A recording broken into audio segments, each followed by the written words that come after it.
The moment I stepped out of my lake cabin, Karen was already standing on my porch as if she had been waiting there all night. Her arms were crossed, her jaw was tight, and she held her phone toward me, recording without a single word. Then she suddenly shouted, "You need to leave this cabin right now. This entire lakefront belongs to our HOA and you're trespassing." Before I could even respond, she dialed 911 like she had just caught someone committing a serious crime. I stayed calm, even though her voice carried across the water. She paced in circles, speaking loud on purpose, telling the operator, "He broke in. He refuses to leave. Send someone fast." I watched her in silence, confused but not surprised. She had pulled stunts like this before, but today felt different. Something about her energy felt sharp, like she was pushing for real trouble. And the way she stared at me, it was like she already decided how this would end. I finally spoke, "You're making a mistake. You don't own this place." She laughed like she knew something I didn't. "Oh, I know exactly who owns it," she said. "And it's definitely not you." Her confidence was unsettling, too strong, like someone had filled her head with a lie she desperately wanted to believe. A small group of HOA members gathered behind her, whispering and watching me like they expected me to run. One of them even pointed at my cabin door and said, "He changed the lock again.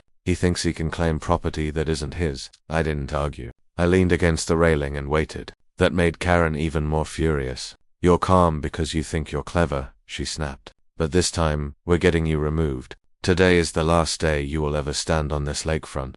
I didn't raise my voice or defend myself. I let her talk, because the truth she didn't know was far bigger than the lie she was spreading. And when she told the dispatcher, "Yes, send multiple units, he might be dangerous," something shifted in me. Not fear, something else. Something that told me this situation was about to explode far beyond what she expected. Her final line before ending the call made the whole crowd stiffen. "He has no rights here. This entire lake belongs to us." If only she knew. If only she understood the one fact that would flip her entire world upside down. I didn't just own the cabin. I owned every inch of the lakefront she was standing on. And she was about to learn that the hard way. Karen didn't wait for the police to arrive. She marched straight to my porch and tried pulling the cabin door open like she had the authority to search the place. When it didn't move, she spun around quickly. Her expression said it all. "See, he locked himself in here before. He thinks he can hide whatever he's doing inside." The HOA members nodded along, pretending they understood some imaginary crime.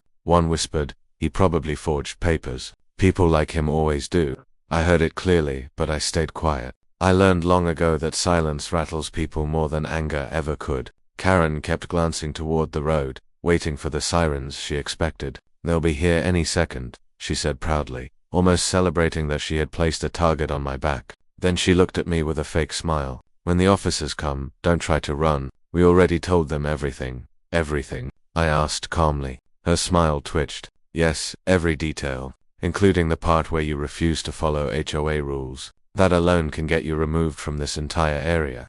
I almost laughed, but I held it in. Instead, I stepped off the porch and walked toward the lake's edge. The water was still, almost like it sensed what was coming. Karen followed behind me, still talking, still throwing threats. "You think you're safe here? The board approved your removal months ago. We sent you notices."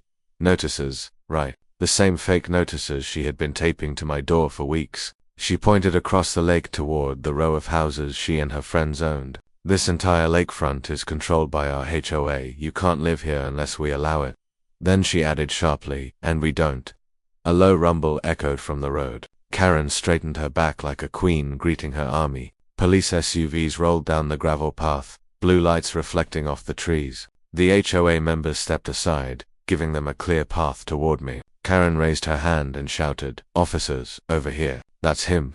3 officers stepped out, walking toward us. But the moment they saw me, their expressions shifted. Not confused, more like recognizing someone they already knew. Karen noticed it too and hurried between us. "Officers, arrest him for trespassing. He broke into this cabin." One officer glanced at her, then looked back at me with a measured breath. "Ma'am, before we do anything, we need to confirm something." Karen crossed her arms. "There's nothing to confirm. He doesn't own a single foot of this land." The officer hesitated. "That's not what our records show." Karen froze. The HOA members whispered amongst themselves. I didn't speak or move. I simply watched as the officer reached into his vest and pulled out a folded document. He opened it slowly. Karen leaned in, expecting proof against me, but her face lost all color the instant she saw the top line. printed boldly, was the one thing she never expected to see. Owner of entire lakefront property. My name. Her mouth opened, but nothing came out. And the officer's next words hit harder than anything I could have said. Ma'am, he doesn't just own the cabin. He owns everything you're standing on. Karen stumbled back like the ground had shifted beneath her. This is impossible, she whispered, shaking her head. The board owns this lake. We have for years. The officer responded calmly. Ma'am, this lakefront was purchased privately decades ago. The HOA has no authority here. None. He turned to me. Sir, your ownership documents were verified this morning. Everything is valid. Karen's face twisted with disbelief. No, someone lied. Someone forged something.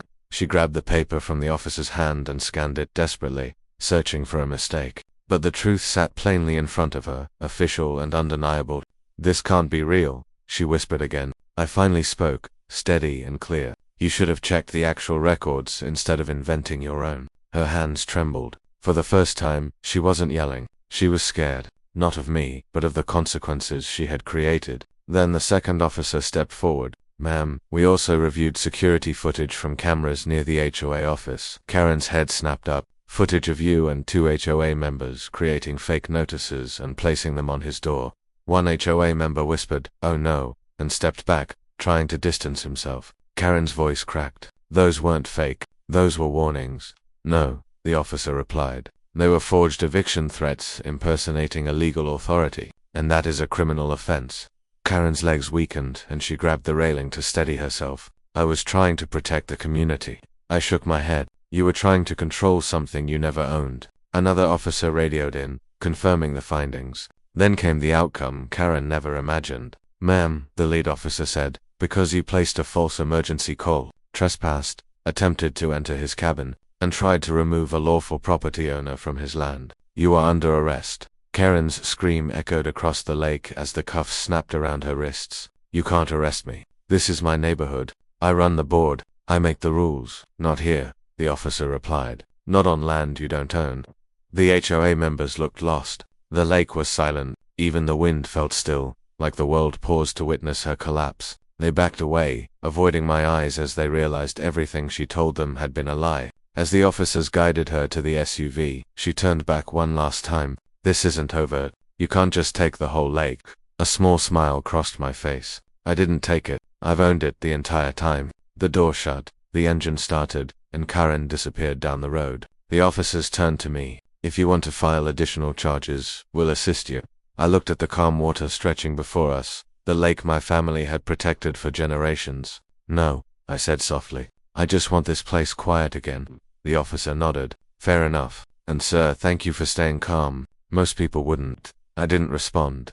I walked back toward the cabin, the sunset reflecting across the lake as if nothing had happened. But something had happened. Justice. And as I stood on my porch, feeling the cool breeze sweep across land that truly belonged to me, I whispered the line every American watching would feel deep in their chest. No one tells me to leave my own land. Not now, not ever. The end.